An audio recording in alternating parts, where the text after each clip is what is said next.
Good evening అండి. Welcome to minds academy. ఇది మన అకాడమీ. మనం ప్రతిరోజు కూడా ఏపీ కరెంట్ అఫైర్స్ అనేవి ఏపీపీఎస్సీ గ్రూప్ 1 మరియు గ్రూప్ 2 పర్స్పెక్టివ్లో డిస్కస్ చేసుకోవడం జరుగుతుంది. అండ్ దానిలో భాగంగానే ఈ రోజు కూడా కొన్ని ఇంపార్టెంట్ టాపిక్స్ అనేవి మనం డిస్కస్ చేసుకోబోతున్నాం. అండ్ దానిలో ఫస్ట్ ఇంపార్టెంట్ టాపిక్ ఏంటి అంటే ఈ తూర్పు తీరంలో కార్గో రైల్ టెర్మినల్ అనేది ఎస్టాబ్లిష్ చేయబోతున్నారు. ఈ టాపిక్లో మనం అర్థం చేసుకునేది ఏంటి అంటే ఈ కార్గో రైల్ టెర్మినల్ అంటే ఏంటి, అండ్ ఈ తూర్పు తీరంలో ఈ కార్గో రైల్ టెర్మినల్ని ఎస్టాబ్లిష్ చేయడం ద్వారా ఆంధ్రప్రదేశ్కి కలిగేటువంటి లాభాలు ఏంటి అనే విషయాన్ని మనం క్లియర్గా అర్థం చేసుకునే ప్రయత్నం చేద్దాం. నా ఆంధ్రప్రదేశ్లో రామాయపట్నం పోర్ట్ అనే పోర్టు ఉందన్నమాట. సో ఈ రామాయపట్నం పోర్టు ఎక్కడ ఏర్పాటు చేశారంటే నెల్లూరు జిల్లాలో ఈ రామాయపట్నం పోర్ట్ అనేది ఉందన్నమాట. అండ్ ఈ రామాయపట్నం పోర్ట్ కూడా ఒక రకంగా deep water all weather port అనమాట.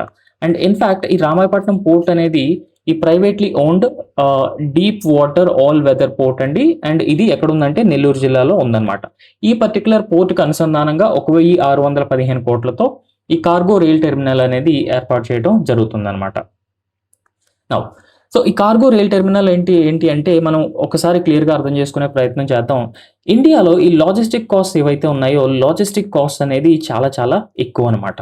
Right. So compare to countries like China, ఇండియాలో లాజిస్టిక్ కాస్ట్ అనేవి చాలా ఎక్కువ. సో ఈ లాజిస్టిక్ కాస్ట్ అంటే ఏంటి అని అంటే ఏదైనా ఇండస్ట్రీ నుంచి మ్యానుఫ్యాక్చర్ అయిన ప్రోడక్ట్ని ఇండస్ట్రీ నుంచి ఈ పోర్ట్కి ఈ ట్రాన్స్పోర్ట్ చేయడానికి అయ్యే మొత్తం ఖర్చునే ఈ లాజిస్టిక్ కాస్ట్ అంటారనమాట. అండ్ దాంతోపాటు ఈ రా మెటీరియల్ ఏదైతే ఉందో రా మెటీరియల్ని ఈ షిప్స్ పోర్ట్స్ దగ్గర నుంచి ఇండస్ట్రీకి తీసుకెళ్ళడానికి అయ్యే ఖర్చు, సో ఇవన్నీ కూడా లాజిస్టిక్స్ కాస్ట్ అనమాట. ఇండియాలో ఎప్పుడైతే ఇన్ఫ్రాస్ట్రక్చర్ కానీ లాజిస్టిక్స్ కానీ లేదంటే కనెక్టివిటీ కానీ బాగా అభివృద్ధి చెందలేదో ఈ లాజిస్టిక్స్ కాస్ట్ ఏమవుతుందంటే సిగ్నిఫికెంట్గా ఇంక్రీజ్ అవడానికి ఛాన్సెస్ ఉంటాయన్నమాట. సో లాజిస్టిక్ కాస్ట్ అనేది సిగ్నిఫికెంట్గా ఇంక్రీజ్ అయితే ఇది ఒక రకంగా ఇండస్ట్రీస్ని ఒక డిస్కరేజ్ చేసే ఒక ఫ్యాక్టర్లా ఉంటుందన్నమాట. ఈ లాజిస్టిక్ కాస్ట్ అనేది ఎక్కువగా ఉండటం అనేది. సో ఈ కార్గో రైల్ టెర్మినల్ ఏం చేస్తుందంటే ఎప్పుడైతే ఈ షిప్స్ నుంచి పోర్ట్స్కి నియరెస్ట్ పోర్ట్స్కి అంటే ఆంధ్రప్రదేశ్లో కూడా మనకి మాట్లాడుకుంటే ఈ విశాఖపట్నం పోర్ట్ అనేది ఉంది. అండ్ విశాఖపట్నం పోర్ట్తో పాటు ఈ కృష్ణపట్నం పోర్ట్ కూడా ఉంది. అండ్ కృష్ణపట్నం పోర్ట్తో పాటు అదేవిధంగా ఈ రామాయపట్నం పోర్ట్ కూడా ఉన్నాయన్నమాట. Right. So Ramayapatnam port and ఇదే విధంగా Dugarajapatnam port, so different ports ఉన్నాయన్నమాట. ఈ పోర్ట్స్ ఏం చేస్తాయి అంటే ఆంధ్రప్రదేశ్లో మ్యానుఫ్యాక్చర్ అయినటువంటి ప్రోడక్ట్స్ ఏవైతే ఉంటాయి, ఫర్ ఎగ్జాంపుల్ ఇమాజిన్ ఒక ఆటోమొబైల్ కంపెనీ ఉందనుకోండి. సో ఈ ఆటోమొబైల్ కంపెనీ అనేది కార్స్ మ్యానుఫ్యాక్చర్ చేసింది అనుకోండి. ఈ కార్స్ అనేవి ఇండియాలోనే కాకుండా వేరే కంట్రీస్ కూడా ఆ కంపెనీ ఏదైతే ఉందో అది ఎక్స్పోర్ట్ చేయాలన్నమాట. సో ఎక్స్పోర్ట్ చేయాలంటే ఆ కంపెనీ నుంచి పోర్ట్కి ఈ కార్స్ని ట్రాన్స్పోర్ట్ చేయాలి. అక్కడ ఏం యూజ్ అవుతుందంటే ఈ కార్గో రైల్ టెర్మినల్స్ అనేవి యూజ్ అవుతాయి అనమాట. సో ఈ కార్గో రైల్ టెర్మినల్స్ ఏమవుతాయంటే సింపుల్గా ఇండస్ట్రీ నుంచి ఆ నియరెస్ట్ పోర్ట్కి ఈ కార్నవే అనేవి షిప్ చేయడం జరుగుతుంది అనమాట. సో ఫర్ ఎగ్జాంపుల్ ఏదైనా ఒక ఇండస్ట్రీ ఆంధ్రప్రదేశ్లో ఎస్టాబ్లిష్ చేస్తే ఆ ఇండస్ట్రీకి రా మెటీరియల్ అవసరం అయితే ఆ రా మెటీరియల్ వేరే ఏదైనా కంట్రీ నుంచి ఇంపోర్ట్ చేసుకున్నప్పుడు ఆ రా మెటీరియల్ పోర్ట్స్కి రావడం జరుగుతుంది. Visakhapatnam port, Krishnapatnam port, Ramayapatnam port. And పోర్ట్స్కి వచ్చిన తర్వాత ఒక విషయాన్ని మనం అర్థం చేసుకోవాలి. ఈ పోర్ట్స్ నుంచి త్రూ రోడ్స్ ద్వారా ఇండస్ట్రీస్కి సప్లై చేయడం అనేది చాలా డిఫికల్ట్ అనమాట. అండ్ డిఫికల్ట్ అంటే ఇక్కడ మెయిన్గా లాట్ ఆఫ్ టైం డిలే ఇక్కడ. Right. So time delays and దాంతోపాటు ఏంటంటే ఈ ట్రాన్స్పోర్టేషన్ లాజిస్టిక్ కాస్ట్ ఏదైతే ఉందో అది కూడా సిగ్నిఫికెంట్గా హై ఉండే ఛాన్సెస్ ఉంటాయన్నమాట. హవెవర్ మనం ఈ కార్గో రైల్ టెర్మినల్ అనేది ఎస్టాబ్లిష్ చేయడం వల్ల ఏమవుతుందంటే ఈ పోర్ట్ దగ్గర నుంచి నియరెస్ట్ ఇండస్ట్రీస్కి ఈజీగా మనం లోడ్ అండ్ అన్లోడ్ చేయడానికి ఛాన్సెస్ ఉంటాయన్నమాట. సో అది ఆబ్జెక్టివ్తో ఈ కార్గో రైల్ టెర్మినల్ అనేది ఎస్టాబ్లిష్ చేశారు. అండ్ దేనికి అనుసంధానంగా ఎస్టాబ్లిష్ చేయబోతున్నారు? ఇది రామాయపట్నం పోర్టు, నెల్లూరు జిల్లాలో ఉన్నటువంటి రామాయపట్నం పోర్టుకి అనుసంధానిస్తూ ఈ తూర్పు తీరంలో కార్గో రైల్ టెర్మినల్ అనేది ఎస్టాబ్లిష్ చేయబోతున్నారు అనమాట. అండ్ ఇంకా స్పెసిఫిక్గా మాట్లాడుకుంటే ఈ కార్గో రైల్ టెర్మినల్ అనేది శ్రీ పొట్టి శ్రీరాములు నెల్లూరు జిల్లా తెట్టు సమీపంలో ఉన్నటువంటి చేపూరు అండ్ మోచర్ల గ్రామ పరిధిలో దీన్ని ఏర్పాటు చేస్తారండి స్పెసిఫిక్గా మాట్లాడుకుంటే. రైట్. సో ఇప్పుడు ఈ Ramayapatnam cargo reception terminal private limited సంస్థ పేరిట ఈ పోర్ట్ సమీపంలో ఏర్పాటు చేయడానికి ప్రభుత్వం ఆల్రెడీ అనుమతులు కూడా ఇవ్వడం జరిగిందనమాట. సో ఏ పేరు మీద దీన్ని ఏర్పాటు చేస్తారంటే Ramayapatnam cargo reception terminal private limited పేరిట ఈ కార్గో రైల్ టెర్మినల్ అనేది ఎస్టాబ్లిష్ చేస్తారు. ఈ కార్గో రైల్ టెర్మినల్ ఎస్టాబ్లిష్ చేయడం వల్ల పోర్ట్స్ నుంచి వచ్చేటువంటి గూడ్స్ ఏవైతే ఉంటాయో అవి ఈజీగా ఇండస్ట్రీస్కి లేదంటే హింటర్లాండ్లో ఉన్నటువంటి ఏరియాస్కి ఈజీగా షిప్ చేయడానికి ఛాన్సెస్ ఉంటాయి. లోడింగ్ అన్లోడింగ్ కూడా ఈజీగా అయిపోతుంది వితౌట్ ఎనీ డీలేస్ అనమాట. And it is also cost effective అనమాట. అంటే తక్కువ ఖర్చుతోనే ఇవి పూర్తయి ఈ ట్రాన్స్పోర్టేషన్ అనేది చేయొచ్చు. సో ఓవరాల్గా లాజిస్టిక్ కాస్ట్ ఏమవుతుంది, లాజిస్టిక్ కాస్ట్ కూడా తగ్గించడానికి ఛాన్సెస్ ఉంటాయి. సో ఎప్పుడైతే ఆంధ్రప్రదేశ్ లాజిస్టిక్ కాస్ట్ తగ్గించిందో ఇది కూడా ఒక ఫ్యాక్టర్ ఇండస్ట్రీస్ని అట్రాక్ట్ చేయడానికి, ఇన్వెస్ట్మెంట్స్ని అట్రాక్ట్ చేయడం కోసం, రైట్.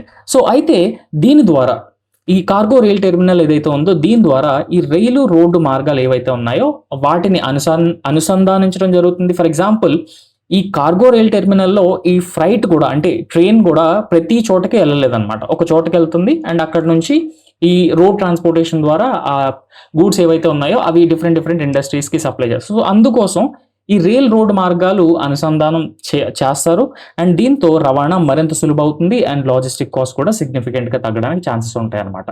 అయితే గవర్నమెంట్ ఎప్పట్లోగా ఈ ప్రాజెక్ట్ని పూర్తి చేయాలని చెప్పేసి ఒక లక్ష్యంగా పెట్టుకుందంటే 2027 నాటికి ఈ ప్రాజెక్ట్ని కంప్లీట్ చేయాలని చెప్పేసి. అండ్ ఇంకొక విషయాన్ని మనం అర్థం చేసుకోవాలి, ఈ ప్రాజెక్ట్ అంతా కూడా ఒకేసారి కంప్లీట్ చేయడం కూడా అంత ఈజీ కాదు. ప్రాజెక్ట్ని ఎలా పూర్తి చేస్తారంటే దశల వారీగా పూర్తి చేయడానికి ఛాన్సెస్ ఉంటుంది అనమాట. అంటే ఫస్ట్ స్టేజ్, ఈ ఫస్ట్ ఫేజ్ అనేది ఏదైతే ఉందో దాన్ని 2027 జనవరి నాటికి, సో 2027 జనవరి నాటికి ఈ మొదటి దశ పనులు అనేవి పూర్తి చేయాలని చెప్పేసి గవర్నమెంట్ లక్ష్యంగా పెట్టుకుందనమాట. అండ్ 2028 డిసెంబర్ నాటికి మిగిలిన 3 దశలు కూడా అంటే మొత్తం కంప్లీట్గా 4 దశల్లో ఈ కార్గో రైల్ టెర్మినల్ ప్రాజెక్ట్ ఏదైతే ఉందో దాన్ని ఏర్పాటు చేయడానికి ప్రభుత్వం అనుమతులు ఇవ్వడం జరిగింది. ఈ ఫస్ట్ ఫేజ్ ఏదైతే ఉందో దాన్ని 2027 జనవరి నాటికి కంప్లీట్ చేయాలని చెప్పేసి మిగిలిన 3 స్టేజెస్లో ఏవైతే ఉన్నాయో అవి 2028 డిసెంబర్ నాటికి కంప్లీట్ చేయాలని చెప్పేసి గవర్నమెంట్ లక్ష్యంగా పెట్టుకుందనమాట. అండ్ ఇంకొక విషయాన్ని మనం అర్థం చేసుకోవాలి, దీని ద్వారా దాదాపుగా 1300 మందికి ఉపాధి లభించే అవకాశం కూడా ఉందని చెప్పేసి ఈ ప్రభుత్వం చెప్పడం జరుగుతుంది. మనం ఇప్పుడు ఏదైనా ఒక ప్రాజెక్ట్ని తీసుకున్నప్పుడు ఆ ప్రాజెక్ట్ అనేది 2 టైప్స్గా ఉంటాయండి. అది ఒకటి ఏంటంటే గ్రీన్ ఫీల్డ్ ప్రాజెక్ట్ అనమాట. సో గ్రీన్ ఫీల్డ్ ప్రాజెక్ట్ అంటారు అండ్ దాంతోపాటు ఈ బ్రౌన్ ఫీల్డ్ ప్రాజెక్ట్ అని కూడా పిలుస్తారనమాట, right. So green field project and brown field projects. So ఈ గ్రీన్ ఫీల్డ్ ప్రాజెక్ట్స్ అంటే ఏంటి అని అంటే ఏదైనా ప్రాజెక్టు ఒక కొత్త ప్రాజెక్ట్ అయితే, కొత్తగా స్టార్ట్ చేసిన ప్రాజెక్ట్ అయితే దాన్ని గ్రీన్ ఫీల్డ్ ప్రాజెక్ట్ అంటారు అనమాట. ఫర్ ఎగ్జాంపుల్ ఒక ఎయిర్పోర్ట్ ఉందనుకోండి, లేదంటే ఒక పోర్ట్ ఉందనుకోండి, అది కొత్తగా స్టార్ట్ చేస్తే దాన్ని గ్రీన్ ఫీల్డ్ ఎయిర్పోర్ట్ అని పిలుస్తారనమాట, లేదంటే గ్రీన్ ఫీల్డ్ పోర్ట్ అని పిలుస్తారనమాట. అంటే స్పెసిఫిక్గా మాట్లాడుకుంటే it begins from the scratch అనమాట, it begins from the scratch. So అట్లాంటి ప్రాజెక్ట్స్ని గ్రీన్ ఫీల్డ్ ప్రాజెక్ట్స్ అంటారు. బట్ మనం బ్రౌన్ ఫీల్డ్ ప్రాజెక్ట్స్ గురించి మాట్లాడుకుంటే బ్రౌన్ ఫీల్డ్ ప్రాజెక్ట్స్ అంటే ఏంటి అని అంటే, సో ఫర్ ఎగ్జాంపుల్ ఏదైనా ఎయిర్పోర్ట్ ఉందనుకోండి, లేదంటే ఒక పోర్ట్ ఉందనుకోండి, it is already existing but its capacity is very small అనమాట, రైట్. సో ఆ కెపాసిటీని ఎక్స్పాండ్ చేయడం కోసం సో టేకప్ చేసే ప్రాజెక్ట్స్ ఏంటంటే వాటిని బ్రౌన్ ఫీల్డ్ ప్రాజెక్ట్స్ అంటారు. సో బ్రౌన్ ఫీల్డ్ ప్రాజెక్ట్స్ అంటే ఆల్రెడీ ఎగ్జిస్టింగ్ ప్రాజెక్ట్స్ లేదంటే already existing industries which are being expanded అనమాట. సో దాన్ని బ్రౌన్ ఫీల్డ్ ప్రాజెక్ట్స్ అని చెప్పుకోవచ్చు అనమాట. సో ఈ కార్గో రైల్ టెర్మినల్ ఏదైతే ఉందో దాన్ని గ్రీన్ ఫీల్డ్ ప్రాజెక్ట్ లాగా కన్స్ట్రక్ట్ చేయడం జరుగుతుంది. అయితే ఈ సరుకు రవాణా ఏదైతే ఉందో దానికి డిమాండ్ కూడా విపరీతంగా పెరిగే అవకాశం ఉంది ఈ కార్గో రైల్ టెర్మినల్ అనేది వన్స్ ఇట్ స్టార్ట్స్ వర్కింగ్ అనమాట.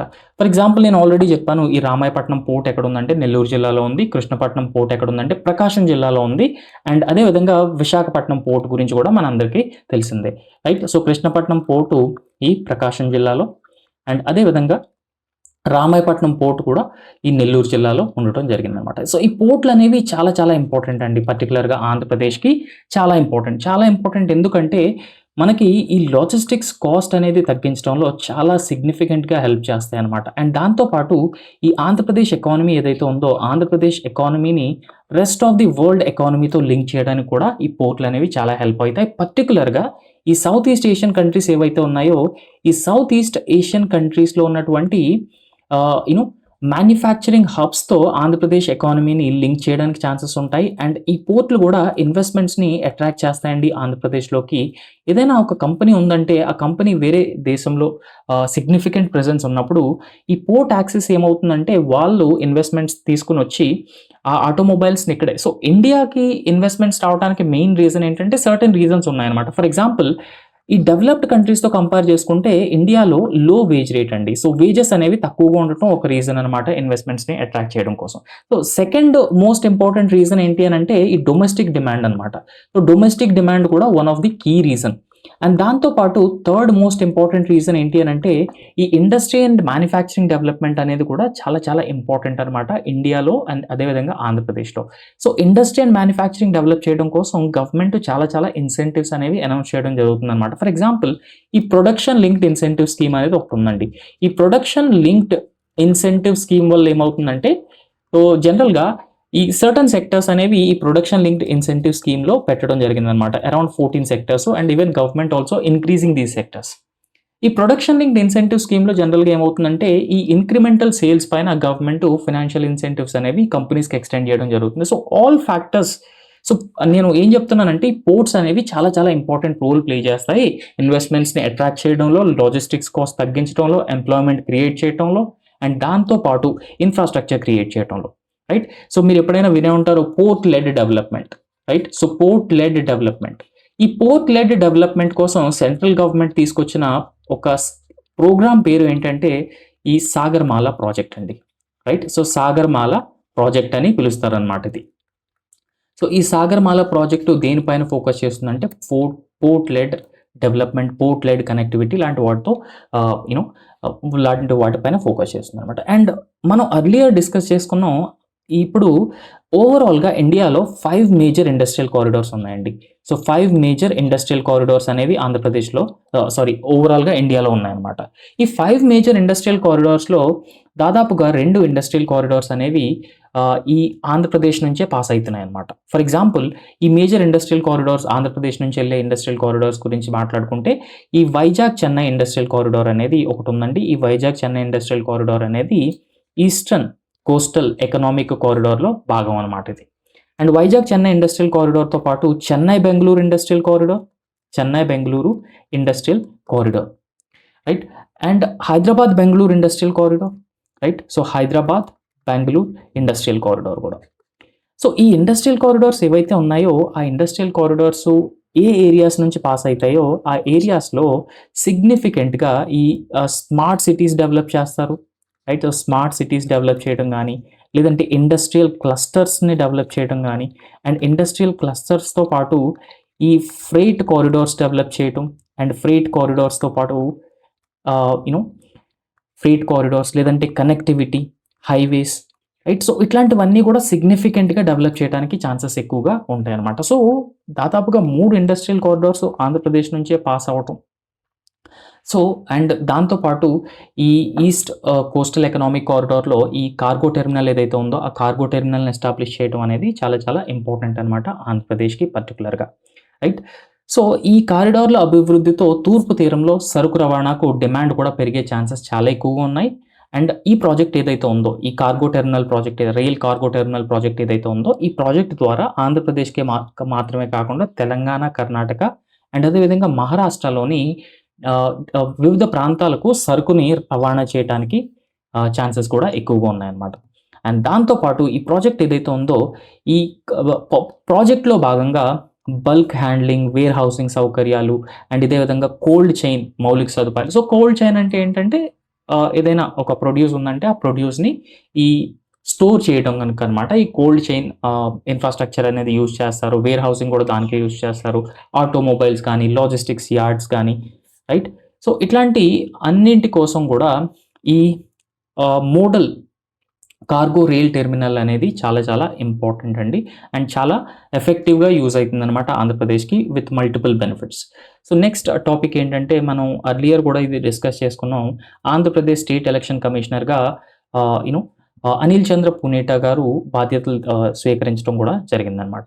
రైట్. సో ఫర్ ఎగ్జాంపుల్ ఈ స్టేట్ ఎలక్షన్ కమిషన్ అనేది ఎప్పుడు ఎలా ఎస్టాబ్లిష్ చేయబడిందంటే 73rd కాన్స్టిట్యూషనల్ అమెండ్మెంట్ ద్వారా 73rd కాన్స్టిట్యూషనల్ అమెండ్మెంట్ యాక్ట్ 1992 ద్వారా ఈ స్టేట్ ఎలక్షన్ కమిషన్ అనేది ప్రతి స్టేట్లో కూడా మ్యాండేటరీగా ఎస్టాబ్లిష్ చేయాలి.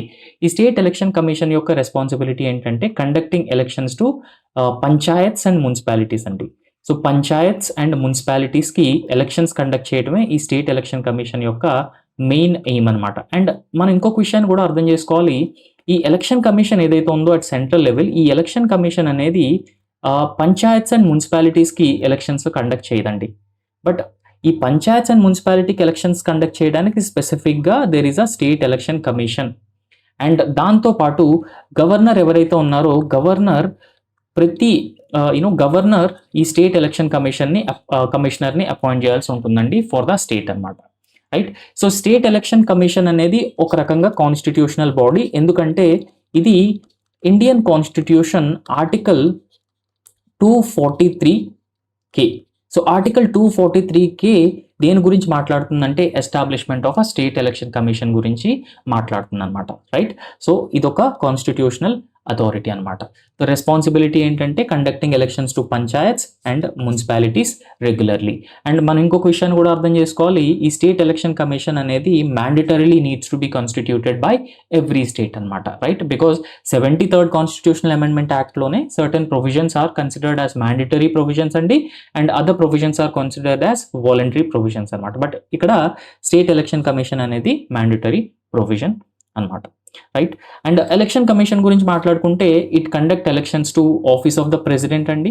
It conduct elections to office of president and it also conduct elections to the office of vice president. అది ఆల్రెడీ మీ అందరికీ తెలిసిన విషయమే. అండ్ దాంతోపాటు election commission conduct elections to parliament అండి. పార్లమెంట్ అంటే మనకి both Lok Sabha and Rajya Sabha, and దాంతోపాటు ఈ స్టేట్ లెజిస్లేచర్. సో ఈ పర్టికులర్ ఆఫీసెస్కి ఎలక్షన్ కమిషన్ అనేది ఎలక్షన్ కండక్ట్ చేస్తుంది అనమాట. రైట్. సో ఎలక్షన్ కమిషన్ గురించి ఆర్టికల్ 324 అనేది మాట్లాడుతుంది. Right. So next important topic ఏంటి అని అంటే సముద్ర ఆహార ఉత్పత్తుల్లో తిరుగులేని విశాఖ పోర్ట్ అండి. అంటే రీసెంట్గా విశాఖపట్నం పోర్ట్ ఏదైతే ఉందో ఇది ఈ సముద్ర ఆహార ఉత్పత్తుల్లో ఎక్స్పోర్ట్లో కంప్లీట్గా ఒక టాప్ ప్లేస్లో నిలిచిందనమాట. రైట్. సో ఇప్పుడు ఈ డేటా అనేది 2025-26 ఆర్థిక సంవత్సరానికి సంబంధించి మన దేశం నుంచి 72,325 కోట్ల విలువైనటువంటి సముద్ర ఆహార ఉత్పత్తులు అనేవి ఎగుమతులు జరిగాయండి. ఇండియా నుంచి 2025-26 ఆర్థిక సంవత్సరంలో ఈ మొత్తంలో సముద్ర ఆహార ఉత్పత్తులు ఎగుమతి అనేది జరిగింది. అండ్ ఇది భారతదేశ చరిత్రలోనే వన్ ఆఫ్ ది హైయెస్ట్ అనమాట. రైట్. అయితే ఈ డేటాని ఎవరు రిలీజ్ చేశారంటే ఎంపెడా.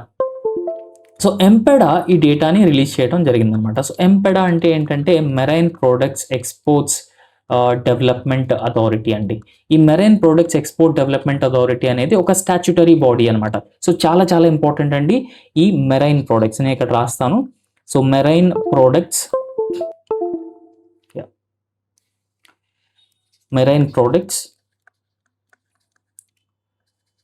So exports development authority. So ఈ marine products exports development authority అనేది ఎప్పుడు ఎస్టాబ్లిష్ చేశారు అంటే దీన్ని 1972లో ఎస్టాబ్లిష్ చేయడం జరిగిందనమాట. సో 1972లో దీన్ని ఎస్టాబ్లిష్ చేయడం జరిగింది. అండ్ దాంతోపాటు ఇదొక స్టాచ్యుటరీ బాడీ అండి. రైట్. సో స్టాచ్యుటరీ బాడీ అంటే అది కూడా మనందరికీ తెలిసిందే. స్టాచ్యుటరీ బాడీ అంటే any organization or any body which is established through a law made by the parliament. So ఈ ఎంపెడా అనేది ఎస్టాబ్లిష్ చేయడానికి పార్లమెంట్ అనేది marine products exports development authority act 1972ని పాస్ చేయడం జరిగింది.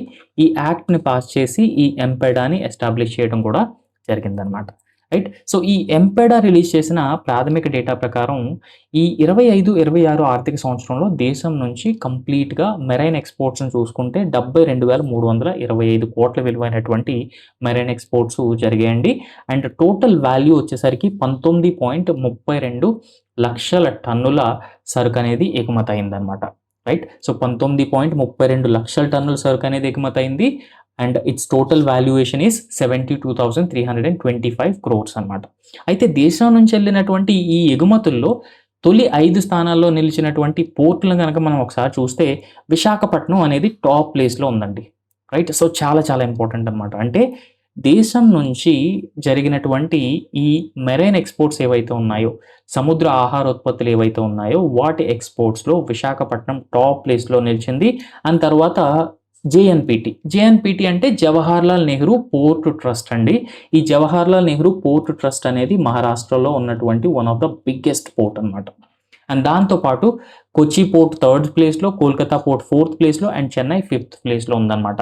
ఇక్కడ ఇంపార్టెంట్ థింగ్ ఏంటి అని అంటే విశాఖపట్నం టాప్ ప్లేస్లో ఉంది సముద్ర ఆహార ఉత్పత్తుల ఎగుమతిలో టోటల్గా ఇండియాలోనే. రైట్. సో ఈ 5 పోర్ట్ల నుంచి జరిగినటువంటి సముద్ర ఆహార ఉత్పత్తుల ఎగుమతుల శాతం వాటా ఎంత శాతంగా ఉందంటే 64% ఉందండి. ఇది కూడా చాలా చాలా ఇంపార్టెంట్ అనమాట. సో దట్స్ ఆల్ అండి. Thank you so much.